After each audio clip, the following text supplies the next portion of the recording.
Pops748th Tank Battalion during World War II. They called themselves the Rhinos. Note: the docs to MP3 file converter program I am using only has the female voice you hear. I would have preferred a Stephen Hawking-like computer voice. There is no option with the program to change the voice.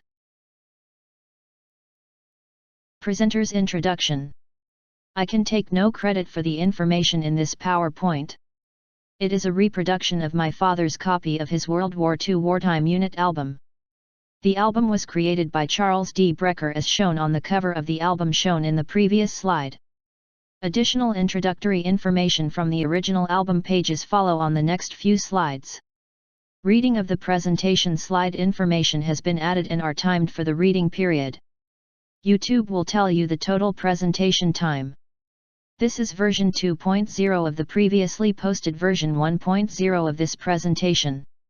Please provide feedback for future improvements.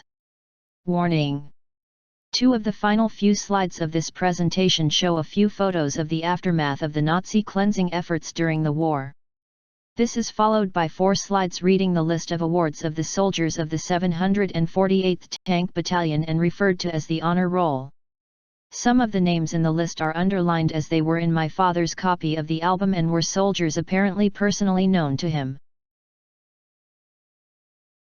Dedication by Charles D. Brecker. Dedicated to our fallen comrades who gave their lives that our nation as well as the other liberty-loving nations might have a new birth of freedom. Introduction by Charles D. Brecker. The collection of photos on the following pages were originally snapped for use in my own personal album. When, in the future, I hold one of my children or grandchildren on my lap and boast of the Battle of the Inspections in Wales, the Siege of Genets in Normandy and the storming of HAAG, etc., these pictures will act as photographic evidence of our feats. They record a period of our lives which, while not particularly a happy one, was unfortunately one of great importance and necessary to our future welfare.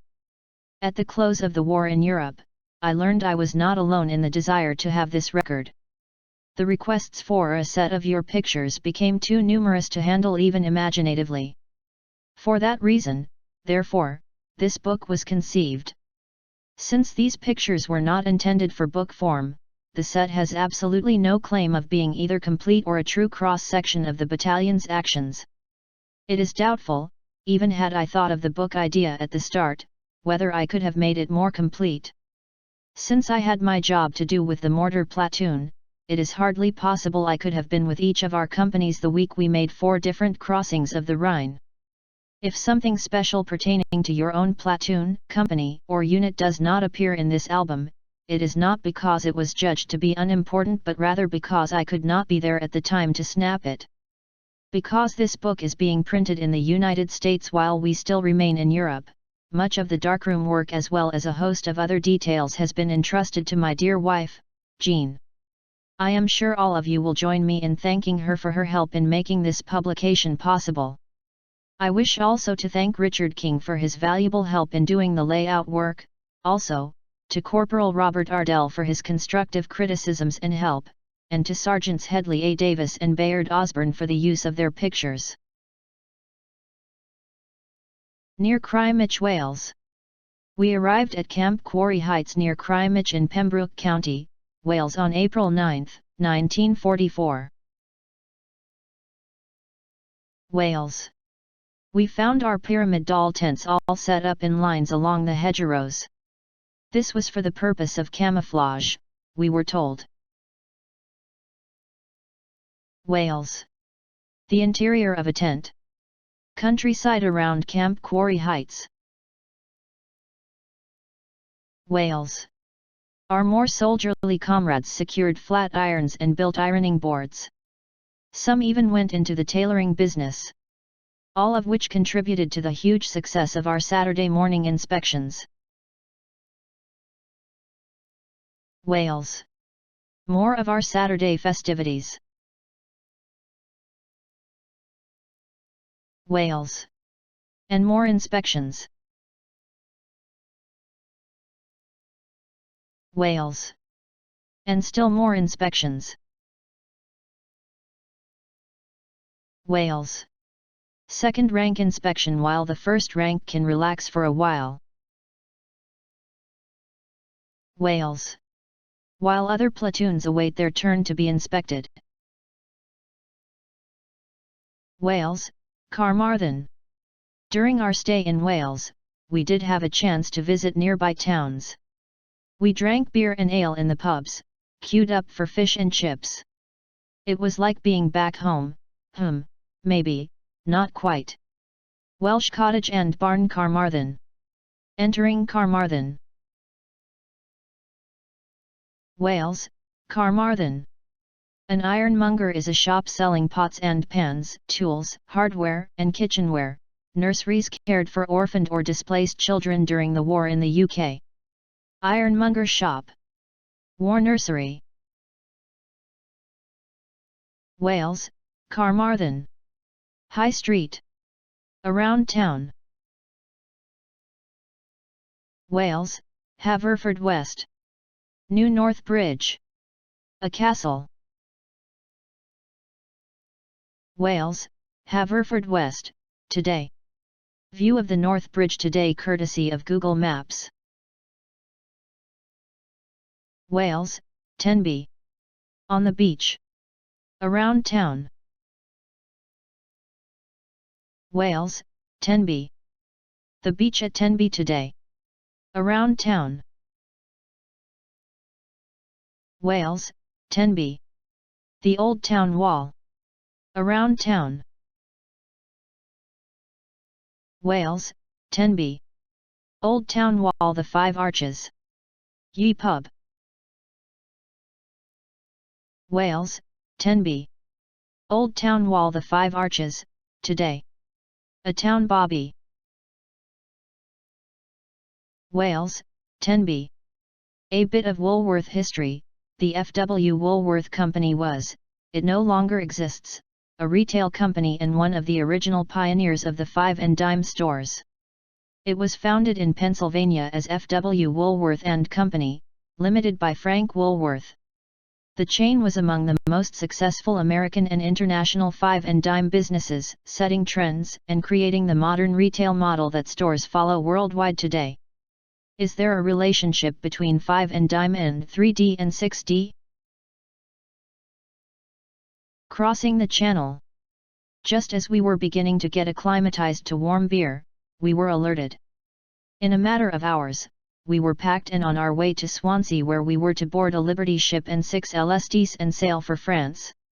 August 18, 1944 was a hot sunny day as we waited in the streets of Swansea, Wales, to board our Liberty ship, the Daniel Heister, and 6 LSDs. It was cold and raining in the evening when we finally got aboard. Crossing the Channel. On the Heister, conditions were far from luxurious.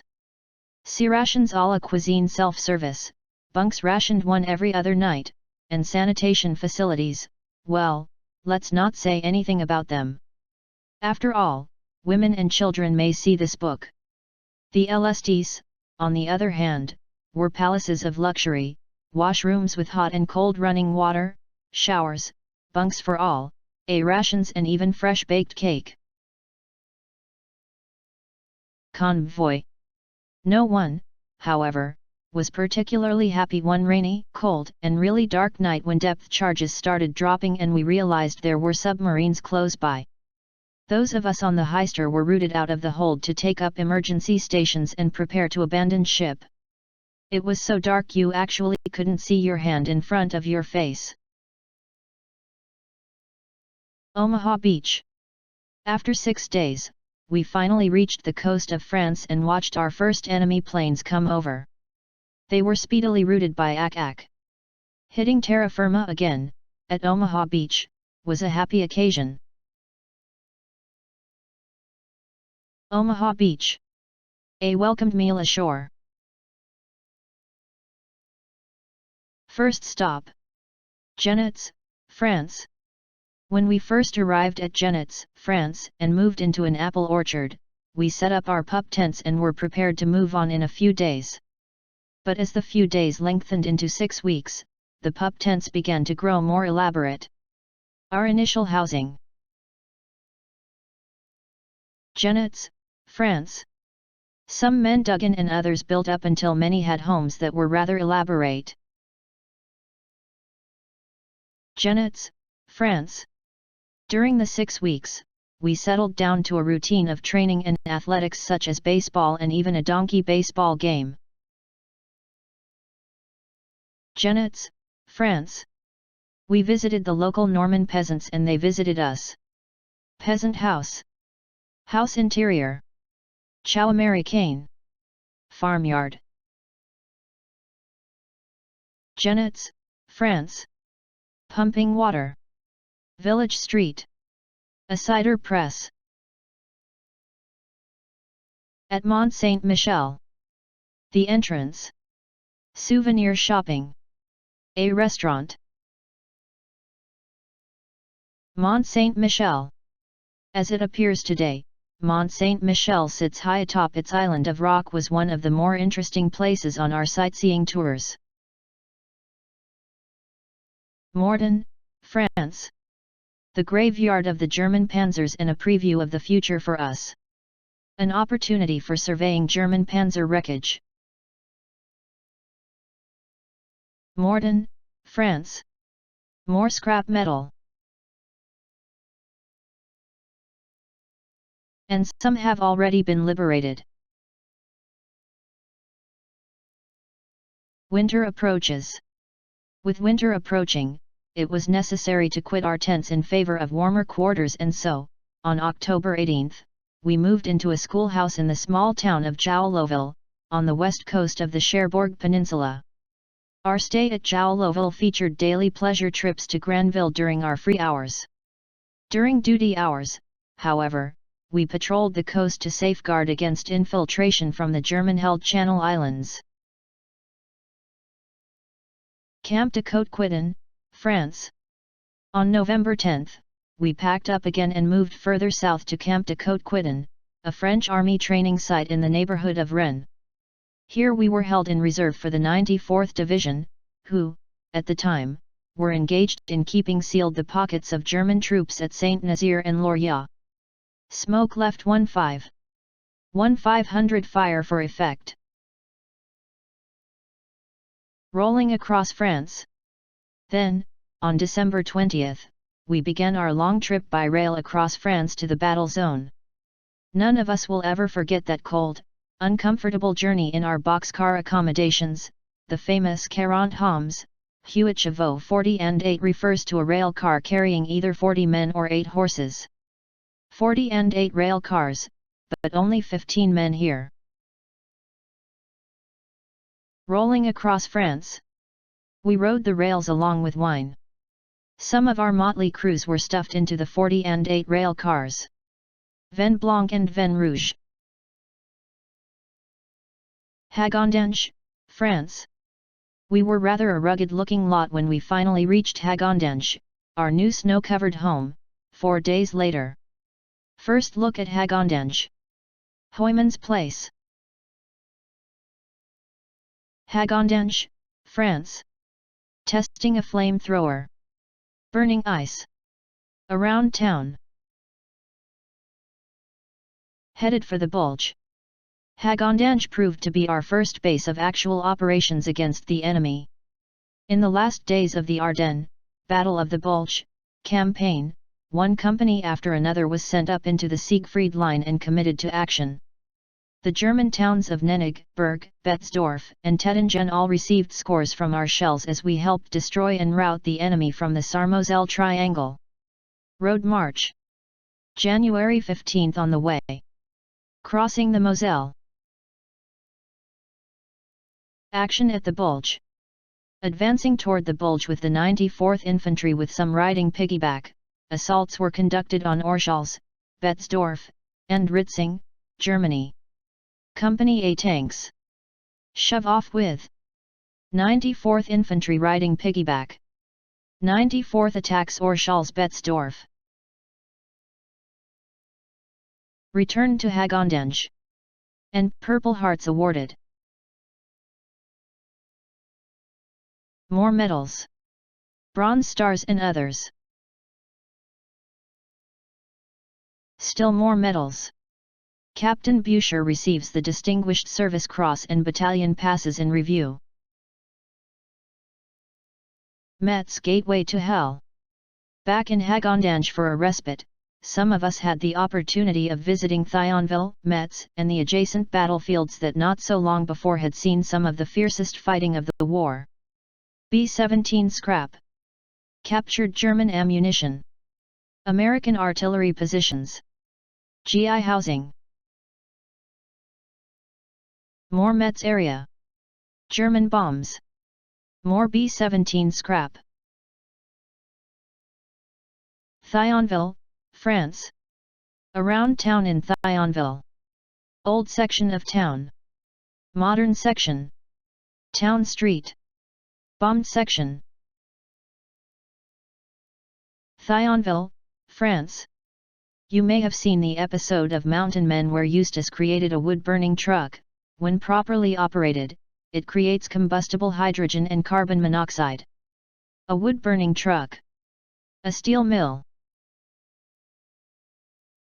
On the Moselle River, France. Much destruction and misery visited on the French by the Germans. On the waterfront. Destroyed bridge. Around HAAG, France. A neighborhood. Peace and spring returns to HAAG, but the 748th leaves for the war. The Saarlandern, Germany breakthrough. Then in March, Company C and the assault gun platoon, this was underlined in Pop's copy of the war album, joined the 65th Division and took part in the famous breakthrough at Saarlandern. They were recalled on March 20 to rejoin the battalion in its 165-mile march to the Rhine. Assault gun platoon returns from Saarlandern. So, my father was a tank commander in the assault gun platoon of the 748th as he is in the photo and has labeled the members of his crew. Vaughan commander. Teal driver. Muse Allo, loader. Lloyd gunner. Cole assistant gunner. Entry into Germany. Our march from HAAG to the Rhine was long and difficult, especially for the tanks with many dropping by the wayside for repairs. The first leg of our journey was northward along the east bank of the Moselle River to the vicinity of Trier. However, through error, part of the convoy crossed the Moselle at Besch, Luxembourg. Around Moselle. Moselle River Bridge. Siegfried Line, Germany. This was fortunate, in a way, for it gave some of us an opportunity of seeing, firsthand, the damage we helped inflict to the town of Nennig, the first town our outfit helped capture. Peace and quiet had fallen on the pillboxes and dragon's teeth which our men had so successfully fought through in January. Pillbox now silent. Dragon's teeth. Impregnable.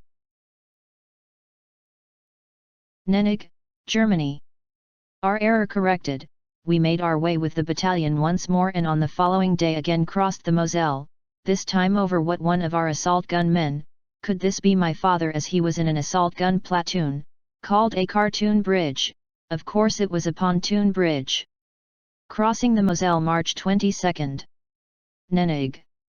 Nennig. Nennig, Germany. Bridges, however, were not always ready and waiting as in this case. In some places it was necessary to ford the stream to get across. Lifeboat needed. Fording a stream. Rhine River, Germany. Upon reaching the Rhine, we found we had little time for any extensive maintenance although it was badly needed. Orders had been sent down to push across the river immediately. Some of our tanks made the crossing at Oppenheim, the first to cross for the Third Army, while others made their way northward and crossed at 3 other widely separated points during that week. After the engineers had thrown up some bridges, the wheeled vehicles were taken across as shown in the picture at Saint-Goar. Approaching bridge. Crossing at Saint-Goar March 28. On the Rhine. Rhineland, Germany. The battalion, which was widely scattered up and down the Rhine at this time, then assembled at the town of Springen, where it rested for a week and licked its wounds. Bridgehead. A castle. A village. Springen, Germany. It was now the early part of April. We left Springen for a one-day march to Hersfeld, passing through Wiesbaden on the way. Entering. Leaving. Wiesbaden, Germany. Wiesbaden had received a major share of our Air Force's attention, and what once had been a very beautiful city was now a mass of rubble. Frankfurtstrasse. On the streets. Hollow shells. Cutting corners. On the streets. Hersfeld to Wiesbaden, Germany. For most of our journey between Wiesbaden and Hersfeld we travelled on the famous Reich Autobahn, the 6-lane superhighway Hitler had built throughout Germany for rapid transportation of his troops. It turned out to be quite a boomerang. Some destroyed artillery along the way. On the Autobahn. Road to Berlin. Liberation for many in Germany. It was on this journey that we saw our first large-scale migrations of former slave laborers on their way home after long years of exile. They traveled by any and all means of transportation, so anxious were they to return home. Some were riding on bicycles, some in wagons, but the greatest number were on foot, pushing and pulling their baggage-laden carts. It was a happy day for all. They were happy because of their newly found freedom, and we had the satisfaction of knowing our long years away from home were finally bringing results. Former slaves resting. Homeward bound. On to Hersfeld, Germany. With help from above. P-47 air cover. At the edge of Hersfeld. Hersfeld, Germany, with pause for Purple Hearts. At Hersfeld, the first men in our battalion received Purple Hearts on German soil earned during the Rhineland campaign. Eastward Ho, Germany. After a short respite, we continued moving eastward while a constant stream of C-47s brought up the supplies and carried back the wounded. The fast-moving men of the Third Army were advancing too rapidly to be supplied by any other method. First wine in 5 years. C-47 Skytrain for supplies and medevac. Arnstadt, Germany. Bavaria and Regensburg, Germany. Up to this time we had been travelling due east toward Dresden and a link up with the Russians, but upon reaching Dorf LINZ our course was changed southward to Bavaria and the redoubt area. Neumarkt, the city of SS men, had to be totally destroyed before it fell, and then we crossed the Danube to take Regensburg. The supermen of the SS. Approaching the Danube crossing. 65th Infantry heading for action at Regensburg. Into Austria. First at Passau. Next came Passau, Austria, on the Austrian-German border. On May 4 we entered Austria, crossing the Inn River at Passau. Welcome sign from an engineering company. Lieutenant Junger's tank in Passau. Lieutenant Junger received a Purple Heart and photo appears to show entry point of an 88 round. Der Krieg ist fertig, it is done. Then on to Linz. We continued our rapid advance toward Linz. In Germany, we had become accustomed to the white surrender flags displayed from each building, but here we found the red and white flag of Austria instead. The people, for the most part, seemed glad to see us, and it appeared as though we were entering a liberated country instead of one of Germany's satellites. Wehrmacht motorization. Linz 39 km. Note: blow-up overlane on the wall showing 39 km to Linz and directional sign for the 748th, the Rhinos. Last of the Rhino, 748th, directional signs. Linz, Austria. These were the last few days of the war, and most of us knew it. The German armies were disintegrating on all fronts, and the roads we travelled over were filled with German troops on their way back to the prison cages. Whatever Luftwaffe we found was in the junk yards. Railroad yards were shattered masses of ruins. Throughout our march across Germany, we had passed through many incomplete roadblocks which the enemy had had no time to finish building. The wreckage of those that had been completed and then destroyed by our troops was cleared away by captured enemy soldiers. When word came to us that the war had ended, many of our tank crews were traveling in trucks. Their tanks had either been knocked out from under them or had worn out and had to be abandoned. However, considering the length and speed of our advance, a surprising number of them still remained at the finish. German 88 now silent. Demolishing a roadblock. Linz, Austria. When we pulled into Linz, we were given a spontaneous demonstration of welcome by thousands of former concentration camp slaves. They had just been released from their barbed wire enclosures and they lined the streets, some still wearing their striped prison uniforms, and waved to us and cheered us as we passed by. It was a sight none of us will soon forget. Air superiority had visited rail yards. Remains of a Focke-Wulf 190. The end is near. The Wehrmacht crumbles.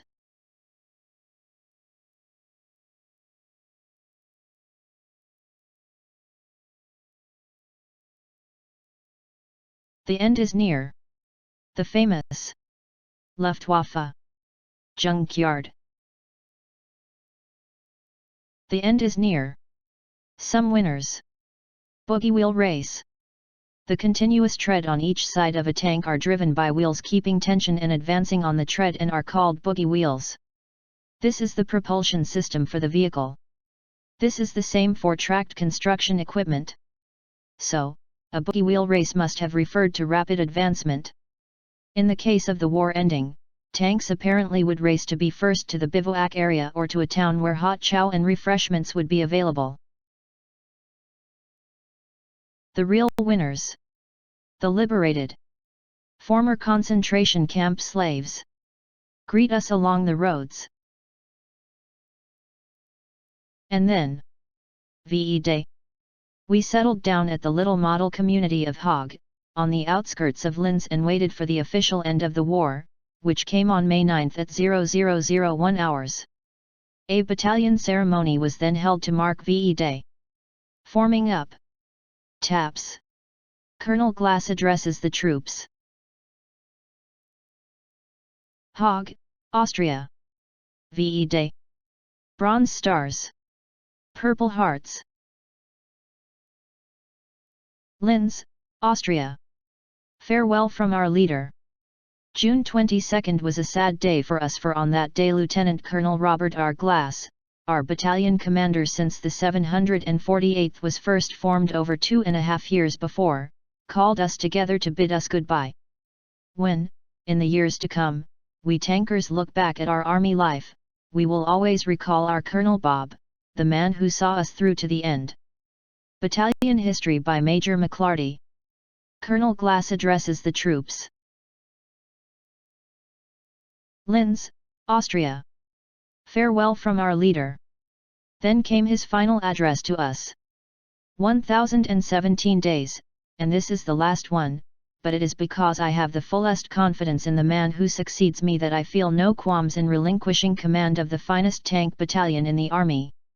Give him your loyalty, your willingness, your last measure of devotion, no commander could ever ask or expect more. And from me to each one of you, and to your organization, luck, courage, and Godspeed. Lieutenant Colonel Robert R. Glass. Linz, Austria, June 22, 1945. Note, based on the date of this address and number of days and the statement that Colonel Glass was the original commander of the battalion, it suggests the was formed on September 9, 1942. There is information on the internet about a monument erected in Arizona dedicated to the 748th, and its dedication states the battalion was originally formed on August 20, 1942. The dedication monument was erected in 2015. There is some contradiction. I will provide a summary of that information in a separate YouTube upload with a comparison of that monument's actions summary versus this wartime album's actions summary. I have found copies of Unit After Action Reports March 1945 and will provide that information as well. HAAG, Austria. After our operations at HAAG, we indulged in a strenuous program of recreation and education. All sorts of clubs were formed such as fishing, hunting, camera, etc., and our recreation building, the 2 Down Tavern, was constructed in record time.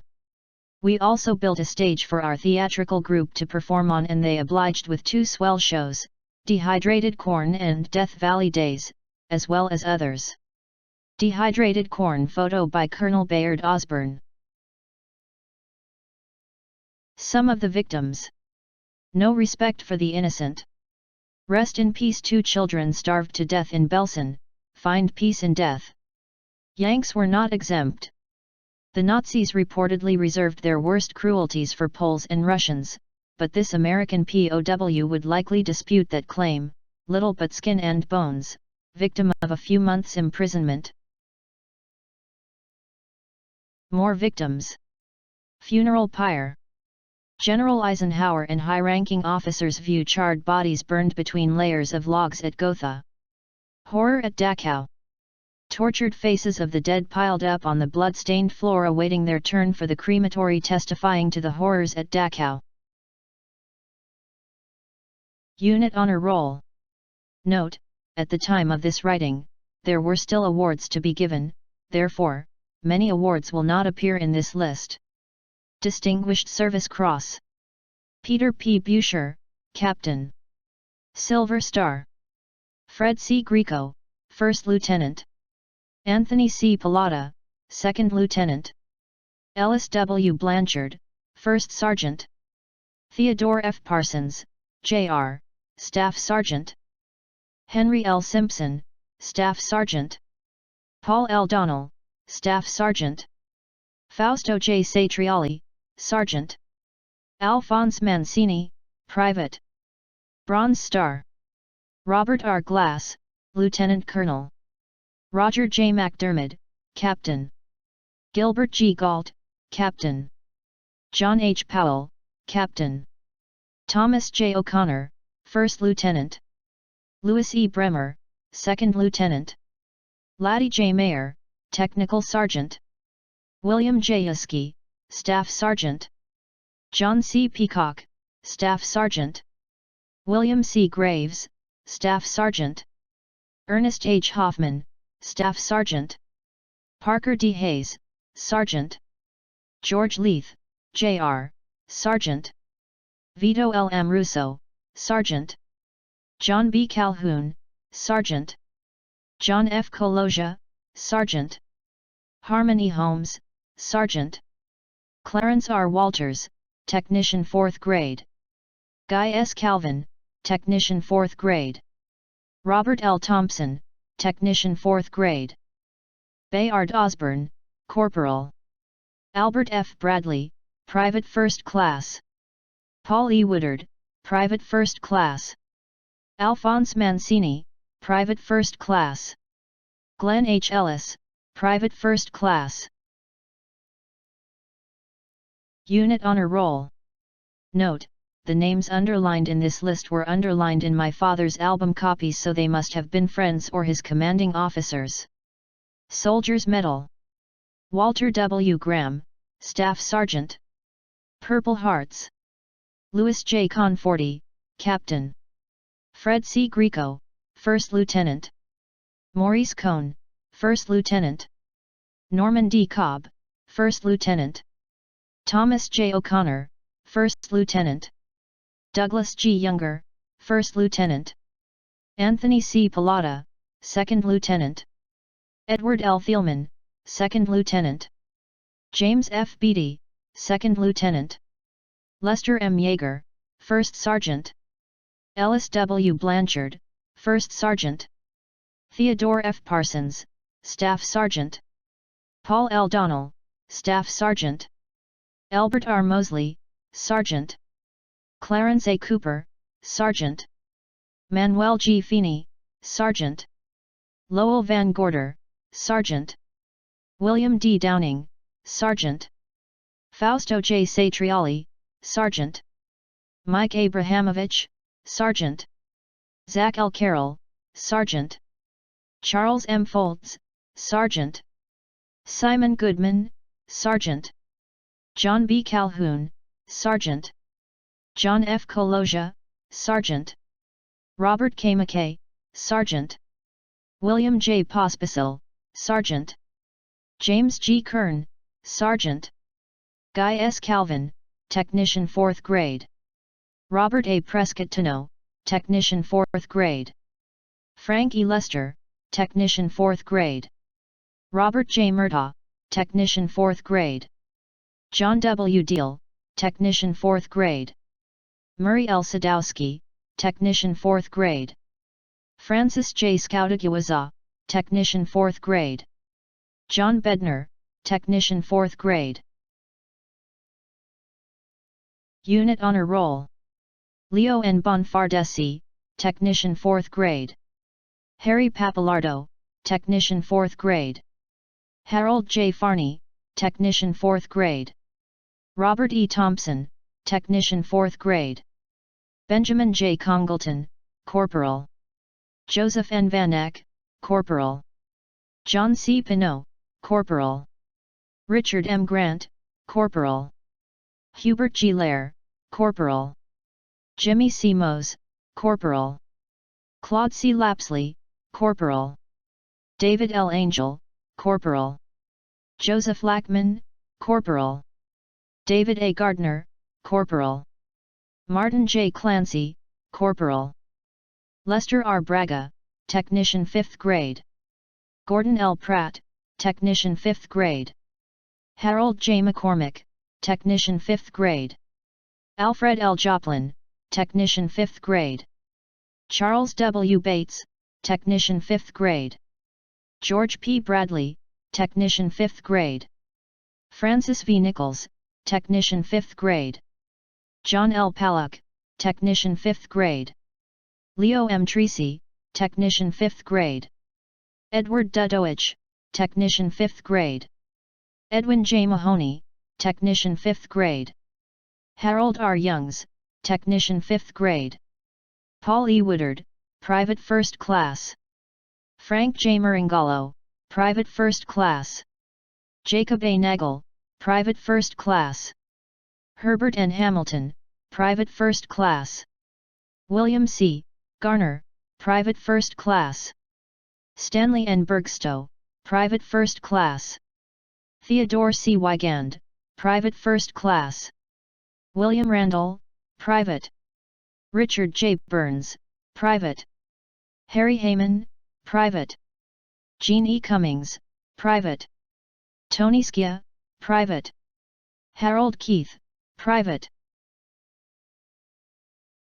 Unit Honor Roll. European Theatre of Operations. Certificate of Merit. John H. Powell, Captain. Henry L. Crocker, Technical Sergeant. Edward M. Daniels, Technician 5th grade. Robert H. Plunkett, Private 1st class. Certificate of Merit. Ellis W. Blanchard, 1st Sergeant. Charles A. Hulpa, 1st Sergeant. Louis E. Bremer, 1st Sergeant. Seth W. Simmons, Technical Sergeant. James L. Dunn, Staff Sergeant. William J. Ask, Staff Sergeant. Ernest H. Hoffman, Staff Sergeant. William J. Teloekin, Staff Sergeant. William M. Kinchelo, Staff Sergeant. Donald L. Cunningham, Sergeant. William D. Downing, Sergeant. Clarendon R. Meister, Technician 4th grade. Sam Y. Rigby, Technician 4th grade. Robert A. Wellbaum, Technician 4th grade. Arthur M. Slade, Technician 4th grade.